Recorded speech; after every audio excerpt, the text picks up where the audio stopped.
సామెతల గ్రంథము ఎవరు రాస్తున్నారంటే సొలొమోను రాస్తున్నాడు. సొలొమోను దావీదు యొక్క కుమారుడు, ప్రపంచంలోనే మంచి జ్ఞానవంతుడు. ఈ సామెతల ద్వారా మనము దైవిక జ్ఞానమును పొందుకోగలుగుతాం. ఈ యొక్క సామెతలు మన హృదయానికి, ఆలోచనలకు ఒక లంగరు లాంటివి, ఒక యాంకర్ లాంటివి. మన హృదయానికి, మన ఆలోచనలకి ఒక లంగరు లాంటివి ఈ యొక్క సామెతలు. రోజు మనము తీసుకునే నిర్ణయాలు, తీర్మానాలు జాగ్రత్తగా తీసుకోగలుగుతాం ఈ యొక్క సామెతలలో ఉన్న సత్యాన్ని మనం గ్రహించగలిగితే. కొన్నిసార్లు తొందరపడి కొన్ని నిర్ణయాలు, తీర్మానాలు తీసుకొని మనం నష్టపోతూ ఉంటాం. కానీ ఈ సామెతలలో ఉన్న బ్యూటీ ఏంటిదంటే, మనం తీసుకునే నిర్ణయాలు, మనము వేసే అడుగులు ఇంకా చాలా జాగ్రత్తగా వేయటానికి ఈ సామెతలు మనకు ఎంతగానో ఉపయోగకరంగా, ఆశీర్వాదకరంగా ఉండగలుగుతాయి.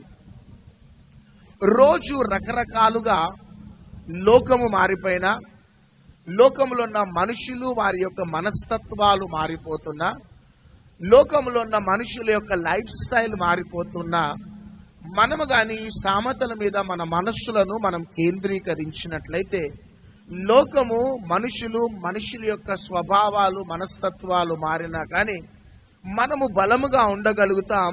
మనము అనేక జాగ్రత్తలు తీసుకోగలుగుతాం. ఆ విధంగా ఈ సామెతలు మనకి ఎంతగానో ఉపయోగకరంగా ఉంటాయి. బుద్ధి లేని వారికి సైతం ఈ సామెతలు ఏం చేస్తాయంటే బుద్ధి కలిగిస్తాయి.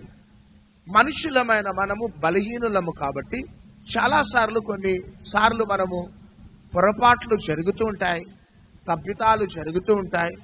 అవి కొనసాగించబడకుండా ఉండటానికి జాగ్రత్తలు ఇచ్చేవే ఈ యొక్క సామెతలు. కాబట్టి ఈ సామెతలు సొలొమోను మహారాజు తన యొక్క జీవిత యాత్రలో అనుభవించిన ఎన్నో అనుభవాలు మనం చూస్తాం. ఈ సామెతలలోనే సొలొమోనుతోని ఆగూరు కూడా యాడ్ అవుతాడు.